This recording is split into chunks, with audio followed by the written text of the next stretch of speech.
भाई दूज की लोक कथा। तो आइए भक्तों सुने एक पौराणिक और सच्ची कथा। एक बुढ़िया माई थी, उसके 7 बेटे और एक बेटी थी। बेटी की शादी हो चुकी थी। जब भी उसके बेटे की शादी होती, फेरों के समय एक नाग आता और उसके बेटे को डस लेता था। बेटे की वही मृत्यु हो जाती और बहू विधवा। इस तरह उसके 6 बेटे मर गए। 7वें की शादी होने बाकी थी। इस तरह अपने बेटों के मर जाने के दुख से बूढ़ी माई रो रो के अंधी हो गई थी। भाई दूज आने की हुई तो भाई ने कहा, मैं अपनी बहन से तिलक कराने जाऊंगा। माँ ने कहा ठीक है। उधर जब बहन को पता चला कि उसका भाई आ रहा है तो वह खुशी से पागल होकर पड़ोसन के गई और पूछने लगी कि जब प्यारा भाई घर आए तो क्या बनाना चाहिए। पड़ोसन उसकी खुशी को देखकर जल भुन गई और कह दिया कि दूध से रसोई लीप लो और घी में चावल पका लो। बहन ने ऐसा ही किया। उधर भाई जब बहन के घर जा रहा था तो उसे रास्ते में सांप मिला। सांप उसे डसने को हुआ। भाई बोला, तुम मुझे क्यों डस रहे हो। सांप बोला, मैं तुम्हारा काल हूँ और मुझे तुमको डसना है। भाई बोला, मेरी बहन मेरा इंतजार कर रही है। मैं जब तिलक करा के वापस लौटूंगा तब तुम मुझे डस लेना। सांप ने कहा, भला आज तक कोई अपनी मौत के लिए लौट के आया है जो तुम आओगे। भाई ने कहा, अगर तुझे यकीन नहीं है तो तू मेरे झोले में बैठ जा। जब मैं अपनी बहन से तिलक करा लूं तब तू मुझे डस लेना। सांप ने ऐसा ही किया। भाई बहन के घर पहुंच गया। दोनों बड़े खुश थे। भाई बोला, बहन जल्दी से खाना दे, बड़ी भूख लगी है। बहन क्या करे, ना तो दूध की रसोई सूखे ना ही घी में चावल पके। भाई ने पूछा, बहन इतनी देर क्यों लग रही है, तू क्या पका रही है। तब बहन ने बताया कि ऐसे ऐसे किया है। भाई बोला, पगली कहीं घी में भी चावल पके हैं या दूध से कोई रसोई लीपे है। गोबर से रसोई लीप, दूध में चावल पका। बहन ने ऐसा ही किया। खाना खा के भाई को बहुत जोर से नींद आने लगी। इतने में बहन के बच्चे आ गए। बोले, मामा मामा हमारे लिए क्या लाए हो। भाई बोला, मैं तो कुछ नहीं लाया। बच्चों ने वह झोला ले लिया जिसमें सांप था। जैसे उसे खोला उसमें से हीरे का हार निकला। बहन ने कहा, भैया तूने बताया नहीं कि तू मेरे लिए इतना सुंदर हार लाए हो। भाई बोला, बहना तुझे पसंद है तो तू ले ले, मुझे हार का क्या करना। अगले दिन भाई बोला, अब मुझे जाना है, मेरे लिए खाना रख दो। बहन ने उसके लिए लड्डू बना के एक डिब्बे में रख के दे दिए। भाई कुछ दूर जाकर थक कर एक पेड़ के नीचे सो गया। उधर बहन के जब बच्चों को जब भूख लगी तो माँ से कहा कि खाना दे दो। माँ ने कहा, खाना अभी बनने में देर है। तो बच्चे बोले कि मामा का जो रखा है वही दे दो। तो वह बोली कि लड्डू बनाने के लिए बाजरा पीसा था वही बचा पड़ा है, चक्की में जाकर खा लो। बच्चों ने देखा कि चक्की में तो सांप की हड्डियां पड़ी हैं। यही बात माँ को आकर बताई तो वह बावड़ी सी होकर भाई के पीछे भागी। रास्ते भर लोगों से पूछती कि किसी ने मेरा भाई देखा है, किसी ने मेरा बावड़ा सा भाई देखा है। तब एक ने बताया कि कोई लेटा तो है पेड़ के नीचे, देख ले वही तो नहीं है।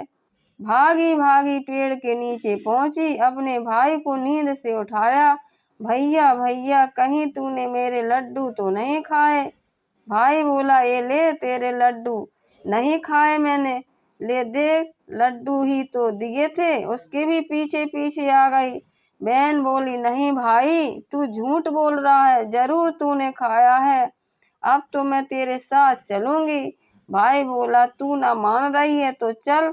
फिर चलते चलते बहन को प्यास लगती है। वह भाई को कहती है कि मुझे पानी पीना है। भाई बोला, अब मैं यहाँ तेरे लिए पानी कहाँ से लाऊं? देख, दूर कहीं चील उड़ रही है, चली जा, वहाँ शायद तुझे पानी मिल जाए। तब बहन वहाँ गई और पानी पीकर जब लौट रही थी तो रास्ते में देखती है कि एक जगह जमीन में 6 शिलाएं गड़ी हैं और एक बिना गड़े रखी हुई है। उसने एक बुढ़िया से पूछा, ये शिलाएं कैसी हैं? उस बुढ़िया ने बताया कि उसके 7 बेटे थे, 6 बेटे तो शादी के मंडप में ही मर गए, तो उसके नाम से एक शिलाएं जमीन में गड़ी हैं। अभी 7वें की शादी होनी बाकी है। जब उसकी शादी होगी तो वह भी मंडप में ही मर जाएगा, तब वह 7वीं शिला भी जमीन में गड़ जाएगी। यह सुनकर बहन समझ गई कि ये शिलाएं किसी और की नहीं बल्कि उसके भाइयों के नाम की हैं। उसने उस बुढ़िया से अपने 7वें भाई को बचाने का उपाय पूछा। बहन ने उसे बतला दिया तो वह 7वें भाई को कैसे बचा सकती है, सब जानकर वहां से अपने बाल खुलेकर पागलों की तरह अपने भाई को गालियां देती हुई चली। भाई के पास आकर बोलने लगी, तू तो जलेगा, कुटेगा, मरेगा। भाई उसके ऐसे व्यवहार को देखकर चौंक गया, पर उसे कुछ समझ नहीं आया। इसी तरह दोनों भाई बहन माँ के घर पहुंच गए। थोड़े समय के बाद भाई के लिए सगाई आने लगी, उसकी शादी तय हो गई। जब भाई को सेहरा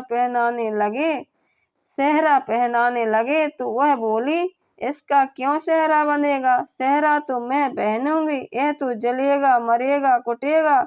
सब लोगों ने परेशान होकर सेहरा बहन को दे दिया। बहन ने देखा उसमें कलगी की जगह सांप का बच्चा था। बहन ने उसे निकालकर फेंक दिया। अब जब भाई घोड़ी चढ़ने लगा तो बहन फिर बोली, ये घोड़ी क्यों चढ़ेगा? घोड़ी पर तो मैं बैठूंगी, ये तो जलेगा, मरेगा, इसकी लाश को चील कौवे खाएंगे। सब लोग परेशान थे, सबने उसे घोड़ी पर भी चढ़ने नहीं दिया। जब वह बारात चलने को ही तब बहन बोली कि ये क्यों दरवाजा से निकलेगा, ये तो पीछे के रास्ते से जाएगा, दरवाजे से तो मैं निकलूंगी। जब वह दरवाजे के नीचे से जा रही थी तो दरवाजा अचानक गिरने लगा। बहन ने एक ईंट उठाकर अपनी चुनरी में रख ली, दरवाजा वहीं के वहीं रुक गया। सब लोगों को बड़ा अचंभा हुआ। रास्ते में एक जगह बारात रुकी तो भाई को पीपल के पेड़ के नीचे खड़ा कर दिया। बहन कहने लगी, ये क्यों छांव में खड़ा होगा, ये तो धूप में खड़ा होगा, छांव में तो मैं खड़ी होंगी। जैसे ही वह पेड़ के नीचे खड़ी हुई, पेड़ गिरने लगा। बहन ने एक पत्ता तोड़कर अपनी चुनरी में रख लिया, पेड़ वहीं की वहीं रुक गया। अब तो सबको विश्वास हो गया कि ये बावली कोई जादू टोना सीख कर आई है, जो बार बार अपने भाई की रक्षा कर रही है। ऐसे करते करते फेरों का समय आ गया। जब दुल्हन आई तो उसने दुल्हन के कान में कहा, अब तक तो मैंने तेरे पति को बचा लिया, अब तू ही अपने पति को और साथ ही अपने मरे हुए जेठों को बचा सकती है। फेरों के समय एक नाग आया, वो जैसे ही दूल्हे को डसने को हुआ, दुल्हन ने उसे एक लोटे में भर के ऊपर से प्लेट से बंद कर दिया। थोड़ी देर बाद नागिन लहर लहर करती आई, दुल्हन से बोली, तू मेरा पति छोड़। दुल्हन बोली, पहले तू मेरा पति छोड़। नागिन ने कहा, ठीक है, मैंने तेरा पति छोड़ा। दुल्हन बोली, ऐसे नहीं, पहले 3 बार बोल। नागिन ने 3 बार बोला और फिर बोली, अब मेरे पति को छोड़। दुल्हन बोली, एक मेरे पति से क्या होगा, हंसने जेठ भी तो होना चाहिए, एक जेठ को छोड़। नागिन ने जेठ के प्राण दे दिए। फिर दुल्हन ने कहा, एक जेठ से लड़ाई हो गई तो एक और जेठ वो विदेश चला गया, तो तीसरा जेठ भी छोड़। इस तरह एक एक करके दुल्हन ने अपने 6 जेठों को जीवित करा लिए। उधर रो रो के बुढ़िया का बुरा हाल था कि अब तो मेरा 7वां बेटा भी बाकी बेटों की तरह मर जाएगा। गांव वालों ने उसे बताया कि उसके 7 बेटा और बहुएं आ रही हैं। तो बुढ़िया बोली, ये बात सच हो तो मेरी आंखों की रोशनी वापस आ जाए और मेरे सीने से दूध की धार बहने लगे। ऐसा ही हुआ। अपने सारे बहू बेटों को देखकर और बहुत खुश हुई। बोली, ये सब तो मेरी बावली का किया है, कहाँ है मेरी बेटी? सब बहन को ढूंढने लगे। देखा तो वह भूसे की कोठरी में सो रही थी। जब उसे पता चला कि उसका भाई सही सलामत है तो वह अपने घर को चली और उसके पीछे पीछे सारी लक्ष्मी भी जाने लगी। बुढ़िया ने कहा, बेटी पीछे मुड़ के देख, तू सारी लक्ष्मी ले जाएगी तो तेरे भाई भाभी क्या खाएंगे? तब बहन ने पीछे मुड़ के देखा और कहा, जो माँ ने अपने हाथों से दिया है और मेरे साथ चल, बाकी का भाई भाभी के पास रहे। इस तरह एक बहन ने अपने भाई की रक्षा की। बोलो भाई दूज की जय।